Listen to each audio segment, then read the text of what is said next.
नमस्कार शेतकरी मित्रांनो, तुमच्यासाठी अतिशय आनंदाची बातमी आता समोर आलेली आहे। मित्रांनो, आनंदाची बातमी अशी आहे की आता या शेतकऱ्यांना मिळणार अतिरिक्त अनुदान। आता शेतकरी मित्रांनो, आता हे कोणत्या शेतकऱ्यांना अतिरिक्त अनुदान मिळणार आहे आणि कोणत्या शेतकऱ्यांना मिळणार नाही, व्हिडिओच्या माध्यमातून संपूर्ण माहिती आपण जाणून घेणार आहोत। व्हिडिओ तुम्ही शेवटपर्यंत पहा, कारण हा आता सरकारचा महत्त्वाचा निर्णय शेतकऱ्यांसाठी आलेला आहे। तर चला या व्हिडिओच्या माध्यमातून संपूर्ण माहिती आपण जाणून घेणार आहोत। व्हिडिओ तुम्ही शेवटपर्यंत पहा, कारण अतिशय महत्त्वाचा आणि फायदेशीर ठरणारा व्हिडिओ तुमच्यासाठी होणार आहे। तर चला मित्रांनो, तुमच्या जास्ती वेळ न घेता व्हिडिओला आपण सुरुवात करूया।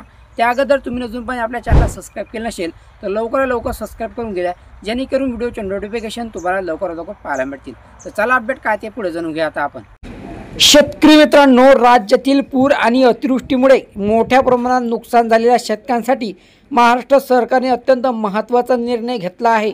नैसर्गिक आपत्तीने बाधित झालेल्या शेतकऱ्यांना आता पूर्वीच्या 2 हेक्टरऐवजी 3 हेक्टरपर्यंतच्या शेतजमिनीसाठी शासकीय मदत दिली जाणार आहे। 648 कोटींचा अतिरिक्त निधी मदतीच्या या वाढीव 1 हेक्टरच्या मर्यादेसाठी शासनाने 648 कोटी रुपयांचा अतिरिक्त निधी वितरित केला आहे। या निर्णयामुळे राज्यातील 6 लाखाहून अधिक शेतकऱ्यांना थेट दिलासा मिळणार आहे। मदतीचा निर्णय आणि अंमलबजावणी। मदत व पुनर्वसन मंत्री मकरंद जाधव पाटील यांनी दिलेल्या माहितीनुसार या नवीन निर्णयाची अंमलबजावणी करण्यासाठी शासन निर्णय जारी करण्यात आला आहे। नुकसानीची तीव्रता आणि शेतकऱ्यांकडून वाढत्या मागणीमुळे मुख्यमंत्री देवेंद्र फडणवीस, उपमुख्यमंत्री एकनाथ शिंदे आणि उपमुख्यमंत्री अजित पवार यांच्या मार्गदर्शनाखाली मदतीची व्याप्ती वाढवण्याचा हा महत्त्वपूर्ण निर्णय घेण्यात आला आहे।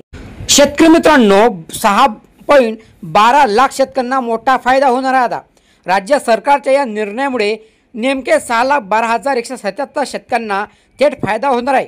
या शेतकऱ्यांच्या 6,56,310.63 हेक्टर 6,56,310 हेक्टर क्षेत्रावरील पिकांचे नुकसान झाले आहे।